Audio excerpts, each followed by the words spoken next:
तो नीट और एनटीए के बाद बात पटना हाईकोर्ट के उस फैसले की जिसने नीतीश कुमार को सियासी झटका दिया। पिछले साल राज्य सरकार ने बिहार में आरक्षण की सीमा 50% से बढ़ाकर 65% कर दी थी। इस पर अदालत ने क्या फैसला दिया, पहले आपको यह बताते हैं। हाईकोर्ट ने आरक्षण सीमा बढ़ाए जाने के कानून को रद्द कर दिया। कोर्ट ने 65% आरक्षण देने वाले कानून को असंवैधानिक बताया। कोर्ट ने बिहार सरकार के इस कानून को अल्ट्रा वायर्स यानी अधिकार क्षेत्र से बाहर बताया। हाईकोर्ट ने किस आधार पर आरक्षण सीमा बढ़ाने वाला कानून खारिज किया है, अपने फैसले में और क्या कहा है, पहले इस रिपोर्ट में देखिए।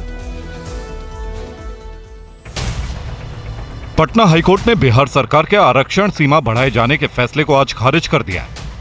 राज्य सरकार ने शिक्षण संस्थानों और सरकारी नौकरियों में SC, ST, OBC और EBC को 50% से बढ़ाकर 65% आरक्षण देने का फैसला लिया था। पिछले साल बिहार में जातीय गणना की रिपोर्ट सार्वजनिक होने के बाद आरक्षण का दायरा बढ़ाने का फैसला लिया गया। मुख्यमंत्री नीतीश कुमार ने 7 नवंबर 2023 को विधानसभा में इसकी घोषणा की थी कि सरकार बिहार में आरक्षण के दायरे को बढ़ाएगी। मुख्यमंत्री के ऐलान के तुरंत बाद कैबिनेट की मीटिंग बुलाई गई थी। 2.5 घंटे के अंदर कैबिनेट ने इस प्रस्ताव पर मोहर लगा दी थी। इसके बाद इसे 9 नवंबर 2023 को पारित भी कर दिया गया था। सरकार के 65% वाले आरक्षण में अनुसूचित जातियों को 20%, अनुसूचित जातियों को 2%, अत्यंत पिछड़े वर्ग को 25% और पिछड़े वर्ग को 18% आरक्षण मिलना तय हुआ था।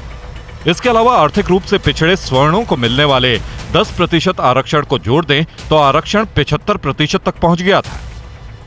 जब बिहार सरकार ने इस कानून को पारित किया था तो बिहार देश में सबसे ज्यादा आरक्षण देने वाला राज्य बन गया था। सुप्रीम कोर्ट का फैसला है कि आरक्षण की सीमा 50% से ज्यादा नहीं हो सकती। लिहाजा पटना हाईकोर्ट में बिहार सरकार के कानून को चुनौती दी गई। सुनवाई में बिहार सरकार ने दलील दी कि राज्य में इन वर्गों का बराबर संख्या में प्रतिनिधित्व नहीं है, इसलिए आरक्षण दिया गया। लेकिन कोर्ट ने अपने फैसले में कहा, सरकार ने कानून बनाने से पहले गहन अध्ययन नहीं किया। सरकार ने आरक्षण के लिए जनसंख्या को आधार बनाया, न कि नौकरी और शिक्षण संस्थानों में उनकी सहभागिता को। हाईकोर्ट ने इसे संविधान के आर्टिकल 14, 15 और 16 यानी मौलिक अधिकारों का उल्लंघन माना और इसे समानता के अधिकार का हनन बताया। तो याचिकाकर्ता ने कोर्ट में वो कौन से तर्क दिए थे जिनके आधार पर पटना हाईकोर्ट ने आरक्षण बढ़ाने का फैसला रद्द कर दिया, अब ये जानिए। बिहार सरकार का फैसला संविधान के अनुच्छेद 16(1) और अनुच्छेद 15(1) का उल्लंघन है। अनुच्छेद 16(1) रोजगार और नियुक्ति में समानता का अधिकार देता है, जबकि अनुच्छेद 15(1) किसी भी तरह के भेदभाव पर रोक लगाता है। हाईकोर्ट के फैसले के बाद बिहार में किस तरह राजनीति शुरू हो गई और जानकार क्या बताते हैं, अब इस रिपोर्ट में देखिए।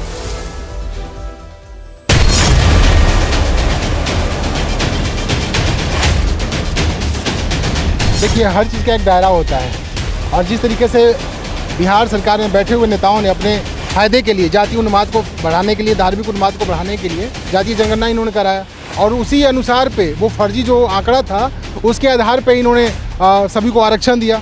75% तक इन्होंने किया, जो कि गलत है, बिल्कुल गलत है।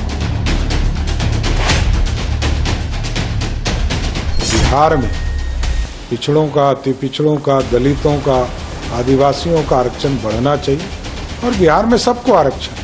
इसलिए बिहार की सरकार सुप्रीम कोर्ट जाएगी। करने वाला भी भाजपा वाले ही लोग हैं, वो रुकवाने वाले भी भाजपा वाले लोग हैं और ये तो मार्च में इसकी बहस पूरी हो गई थी। ये तो चुनाव के बाद बस आज जो है ये खबर आई है कि भाई जो है इसको जो है बैकडाउन कर दिया गया है, तो इससे हम लोग आहत हुए हैं। का जो फैसला आया है, मैं समझता हूँ आरक्षण को लेकर उस पर जो रोक लगी है, इसमें बेहद दुर्भाग्यपूर्ण हम मानते हैं। ऐसे फैसले फासले बढ़ाते हैं सामाजिक न्याय की मंजिलों को हासिल करने में। तो देश में सबसे ज्यादा तमिलनाडु में 69% आरक्षण है। हालांकि सुप्रीम कोर्ट में 50% की सीमा तय की गई है, लेकिन तमिलनाडु की आरक्षण सीमा को संविधान की 9वीं अनुसूची में डाला गया है, इसलिए उसकी न्यायिक समीक्षा थोड़ी मुश्किल है। बिहार में आरक्षण सीमा बढ़ी जरूर, लेकिन उसे 9वीं अनुसूची में डाला नहीं गया था। जानकार बताते हैं कि आरक्षण सीमा बढ़ाकर सरकार ने सियासी फायदा लेने की कोशिश की थी। बिहार में अगले साल विधानसभा चुनाव है। अब बिहार सरकार के पास सुप्रीम कोर्ट में जाने का विकल्प बचा हुआ है।